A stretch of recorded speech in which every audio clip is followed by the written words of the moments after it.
శ్రీ గురుభ్యో నమః. శ్రీమాత్రే నమః.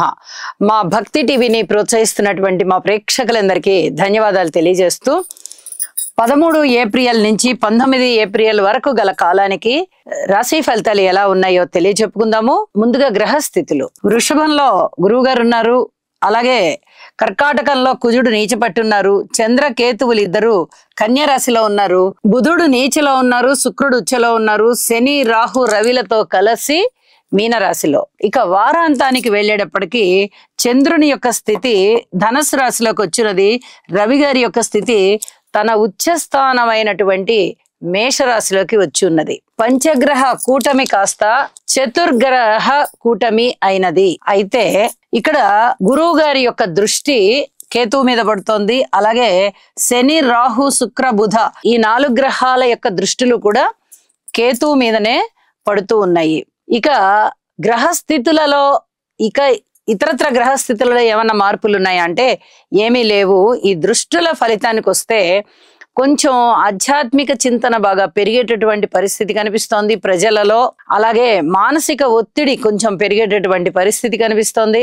కొన్ని భయాలు, ఆరోగ్యానికి సంబంధించిన భయాలు, అలాగే పితృవర్గానికి సంబంధించినటువంటి ఆందోళనలు, మాతృవర్గానికి సంబంధించినటువంటి ఆందోళనలు మనస్సులో ప్రేరేపితం అవుతూ ఉంటాయి. అయితే ఇది అంత భయపడవలసినటువంటి గ్రహస్థితి అయితే కాదు. గురువు గారి యొక్క బలము చాలా బాగుంది. కేతువు మీద దృష్టి పడుతోంది. అట్లే శని గారి దృష్టి, బుధుని దృష్టి, శుక్ర రాహువుల దృష్టి కూడా పడుతూ ఉంది. వీటి వల్ల ఏదైనా ఇబ్బందులు ఉన్నా కూడా గురువు గారి యొక్క దృష్టి కూడా పడుతూ ఉన్న చేత కేతువు గారు చాలా బలోపేతం అయిపోయి ఉన్నారు.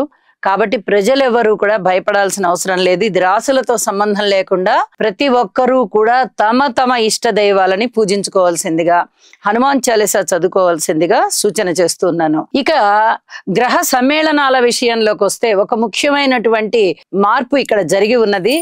రవి రాహు కలయిక జరుగుతుంది. అలాగే శని రాహు కలయిక జరుగుతుంది. అలాగే శుక్ర రాహు కలయిక జరుగుతోంది. బుధ రాహు కలయిక జరుగుతోంది. 4 గ్రహాలు రాహుతో కలిసి ఉన్నాయి. 1.5 సంవత్సర కాలం, ఇంచుమించుగా 1 నెల తక్కువగా ఈ కాలం నుంచి, అంటే 1 సంవత్సరము 5 నెలలు, ఒక 17 నెలల కాలం నుంచి ఇంచుమించుగా రాహు గారు అక్కడే ఉన్నారు. గ్రహాలు కలుస్తున్నాయి, చంద్రుడు వస్తున్నారు వెళ్తున్నారు, అన్ని బాగానే ఉన్నాయి. కానీ ఇన్ని గ్రహాలు కలవడం అనేది ఇప్పుడే. పంచగ్రహ కూటమి అంటే 5 గ్రహాలు కలుస్తూ ఉన్న కారణం చేత, అందులోనూ రాహుతోనూ శని గారితోనూ కలుస్తూ ఉన్న కారణం చేత ఇక్కడ చాలా ఇబ్బందికరమైన పరిస్థితులు అయితే ఉండబోతున్నాయి. ఇక్కడ రవి రాహు కలయికను తీసుకుందామా అంటే పితృవంశ దోషాన్ని సూచిస్తున్నాయి. తప్పనిసరిగా తండ్రి గారి వైపు కాస్త బలహీనం అవుతారు. అలాగే స్తోత్ర పారాయణాలు చేసుకోవాలి. పోనీ శని రాహుల కలయిక తీసుకుందామా అంటే ఇక్కడ కర్మకారకుడైనటువంటి శని గారు 12వ స్థానం. చూడండి, ఇక్కడ రాశులతోనూ వాటితోనూ సంబంధం లేదు. ఈ రాశి చక్రంలో 12వ స్థానం అయినటువంటి గురు గ్రహ అధినేతగా ఉన్నటువంటి మీనరాశిలోకి వచ్చారు. అంటే ఇక్కడ కర్మ ఫలం ఏదైతే ఉందో అది అనుభవించేటటువంటి స్థానం అన్నమాట. అలాంటి స్థానంలోకి వచ్చారు. అది మంచి కర్మ, సుకర్మ అవనివ్వండి, దుష్కర్మ అవనివ్వండి. శుక్రరాహుల కలయిక ఉంది.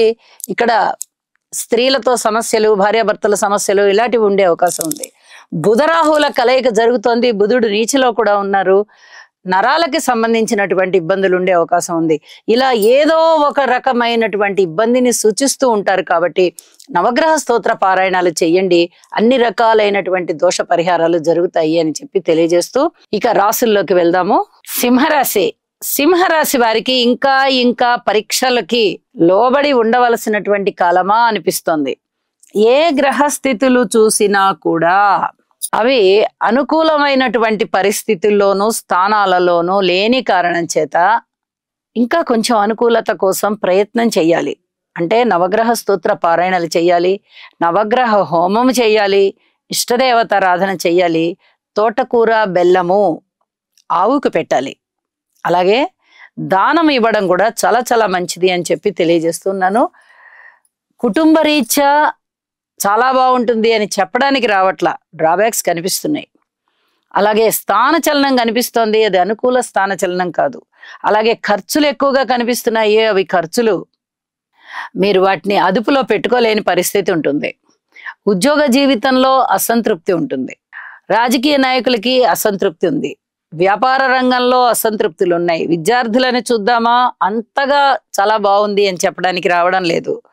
సంతానం చూద్దామా, సంతానంలో కూడా అసంతృప్తి కనిపిస్తోంది. ఏం మాట మాట్లాడితే ఏం వ్యతిరేకాలు అయిపోతాయో, పిల్లలు బాగా వ్యక్తతకు వచ్చిన పిల్లలు అయ్యున్నట్లయితే ఈ రకంగా ఆలోచించుకుంటారు. చంటి పిల్లలు అయినట్టయితే వీళ్ళ బరువు బాధ్యతలన్నీ మనమే కదా, మనం వీళ్ళని విసుక్కుంటే ఏమొస్తుంది అని మీకు మీరే బాధపడతారు. ఏ రకంగా చూసినా అసంతృప్తి కనిపిస్తుంది. మాతృవర్గ రీత్యా అలాగే ఉంది, పితృవర్గ రీత్యా కూడా అలాగే ఉంది. రవి రాహు స్తోత్రపారాయణాలు చదువుకోవాలి. ఎవరికైనా పితృవంశ దోషం కూడా జన్మజాతకంలో ఉన్నట్లయితే ఇప్పుడు వాటికి సంబంధించిన పరిహారాలు చేసుకోవాలి. పరిహారాలు కూడా మీరు చేసుకొని ఉంటే రవిరాహు స్తోత్రాలు చదువుకోవాలి. అలాగే విలువైన ఆభరణాలు కొనుగోలు చేసుకోవాలి. కొనుగోలు చేసుకోవడమే కాదు, వాటిని భద్రపరుచుకోవాలి. ఇది కూడా చాలా చాలా చెప్పదగినటువంటి సూచన. భార్యాభర్తల మధ్య అన్యోన్యత కనబడడం లేదు. ఇవన్నీ కూడా మీ మానసికమైనటువంటి అసంతృప్తికి కారణాలు అవుతున్నాయి. ఏ అంశాన్ని తీసుకున్నా కూడా మనకి పరిస్థితులు వ్యతిరేకంగా ఉన్నాయి కదా అనేటటువంటి అసంతృప్తి కనిపిస్తోంది. ఇది అతి కొద్ది కాలం మాత్రమే. గురువుగారు అతి తొందరలోనే లాభస్థానంలోకి రాబోతున్నారు. కాబట్టి ఈ అసంతృప్తులు ఏ విషయాలలో అయితే ఉన్నాయో అన్నిటినీ తీసేస్తారు. ఇంకొద్ది కాలం ఓర్పు పట్టి ఉండండి అని చెప్పి తెలియజేస్తూ ఉన్నాను. మారిన గ్రహ స్థితుల రీత్యా సింహరాశి వారికి చంద్రుని యొక్క స్థితి పంచమ స్థానంలో ఉంది. అంతగా మనకి ఉపయోగించేటటువంటి అవకాశం లేదు. అయితే నవమ స్థానంలోకి రవి వచ్చారు. ఇది కొంచెం సంతృప్తికరమైన అంశమే అవుతోంది. ఇక్కడ వార ప్రారంభంలో పితృదోషం నుంచి నివారింపబడిపోయి రవి గారు కోణ స్థానంలోకి వచ్చారు. అద్భుతమైన ఫలితాలు ఉంటాయి. మీ మానసికమైనటువంటి దృఢత్వం పెరుగుతుంది, భయం తగ్గిపోతుంది, ధైర్యం కలుగుతుంది, ఇక అంత జయం కలుగుతుంది. వారాంతం నుంచి చాలా బాగుంటుంది. శుభం.